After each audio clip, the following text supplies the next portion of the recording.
I am Basil Elton, keeper of the North Point light that my father and grandfather kept before me. Far from the shore stands the grey lighthouse, above sunken slimy rocks that are seen when the tide is low, but unseen when the tide is high. Past that beacon for a century has swept the majestic barks of the seven seas. In the days of my grandfather there were many, in the days of my father not so many, and now there are so few that I sometimes feel strangely alone, as though I were the last man on our planet. From far shores came those white-sailed argosies of old, from far eastern shores, where warm suns shine and sweet odors linger about strange gardens and gay temples. The old captains of the sea came often to my grandfather and told him of these things, which in turn he told to my father, and my father told to me, in the long autumn evenings when the wind howled eerily from the east. And I have read more of these things, and of many things besides, in the books men gave me when I was young and filled with wonder. But more wonderful than the lore of old men and the lore of books is the secret lore of the ocean. Blue, green, grey, white, or black, smooth, ruffled, or mountainous, that ocean is not silent. All my days have I watched it and listened to it, and I know it well. At first, it told me only the plain little tales of calm beaches and near ports. But with the years it grew more friendly, and spoke of other things, of things more strange and more distant in space and in time. Sometimes at twilight the grey vapors of the horizon have parted, to grant me glimpses of the ways beyond, and sometimes at night the deep waters of the sea have grown clear and phosphorescent, to grant me glimpses of the ways beneath. And these glimpses have been as often of the ways that were and the ways that might be, as of the ways that are, for ocean is more ancient than the mountains, and frightened with the memories and the dreams of time. Out of the south it was that the white ship used to come when the moon was full and high in the heavens. Out of the south it would glide very smoothly and silently over the sea, and whether the sea was rough or calm, and whether the wind was friendly or adverse, it would always glide smoothly and silently, its sails distant, and its long, strange tiers of oars moving rhythmically. One night I spied upon the deck a man, bearded and robed, and he seemed to beckon me to embark for fair unknown shores. Many times afterward I saw him under the full moon, and never did he beckon me.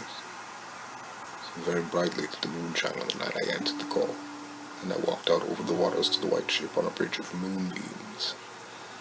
The man who had beckoned me now spoke a welcome to me in a soft language I seemed to know well, and the hours were filled with soft songs of the oarsmen as we glided away into a mysterious south, golden with the glow of that full mellow moon. And when the day dawned, rosy and effulgent, I beheld the green shore of far lands, bright and beautiful and to me unknown. Up from the sea rose lordly terraces of verdure, tree-studded and showing here and there the gleaming white roofs and colonnades of strange temples. As we drew nearer the green shore, the bearded man told me of that land, the land of Zar, where dwell all the dreams and thoughts of beauty that come to men once, and then are forgotten. And when I looked upon the terraces again, I saw that what he said was true, for among the sights before me were many things I had once seen through the mist beyond the horizon and the phosphorescent depths of ocean. There too were forms and fantasies more splendid than any I had ever known. The visions of young poets who died in want before the world could learn of what they had seen and dreamed. But we did not set foot upon them sloping meadows of Zar, for it is told that he who treads them may never more return to his native shore. As the white ship sailed silently from the templed terraces of Zar, we beheld on the distant horizon ahead the spires of a mighty city, and the bearded man said to me, "This is Thalarian, the city of 1,000 wonders, wherein reside all those mysteries that man has striven in vain to fathom." And I looked again, at closer range, and saw that the city was greater than any city I had known, or dreamed of before.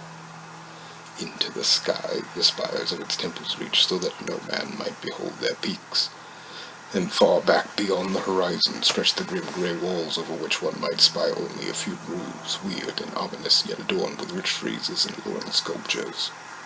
I yearned mightily to enter this fascinating yet rebellious city, and besought the bearded man to land me at the stone pier by the huge carven gate, Agariel.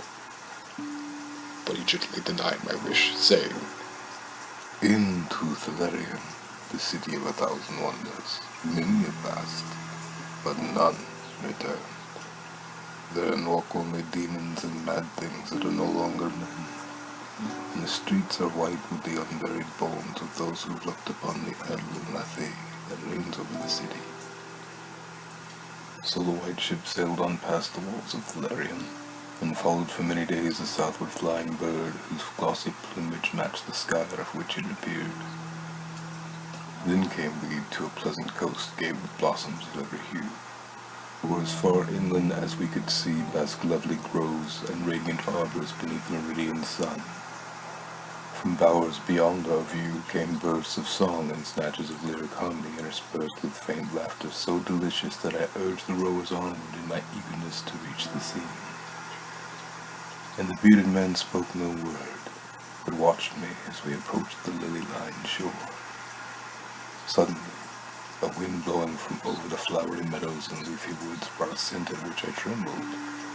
The wind grew stronger, and the air was filled with the lethal, charnel odor of plague-stricken towns and uncovered cemeteries.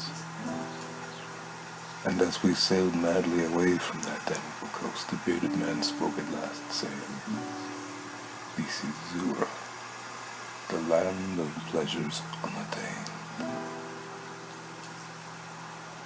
So once more the white ship followed the bird of heaven, over warm blessed seas fanned by caressing aromatic breezes. Day after day and night after night did we sail. When the moon was full we would listen to the soft songs of the oarsmen, sweet as on the distant night when we sailed away from my fair native land. And it was by moonlight that we anchored at last in the harbor of Sonanil, which is guarded by twin headlands of crystal that rise from the sea and meet in a resplendent arch. This is the land of fancy, and we walked to the verdant shore upon a golden bridge of moonbeams. In the land of Sonanil there is neither time nor space, neither suffering nor death, and there I dwelt for many eons. Green are the groves and pastures, bright and fragrant the flowers, blue and musical the streams, clear and cool the fountains, and stately and gorgeous the temples, castles, and cities of Sonanil. Of that land there is no bound, for beyond each vista of beauty rises another more beautiful. Over the countryside and amidst the splendor of cities rove at will the happy folk, of whom all are gifted with unmarred grace and unalloyed happiness. For the eons that I dwelt there, I wandered blissfully through the gardens, where quaint pagodas peep from pleasing clumps of bushes, and where the white walks are bordered with delicate blossoms. I climbed gentle hills from whose summits I could see entrancing panoramas of loveliness, with steepled towns nestling in verdant valleys, and with the golden domes of gigantic cities glittering on the infinitely distant horizon. And I viewed by moonlight the sparkling sea, the crystal headlands, and the placid harbor wherein lay anchored the white ships. It was against the full moon one night in the immemorial year of thought that I saw outlining the beckoning form of the celestial bird, and felt the first stirrings of unrest.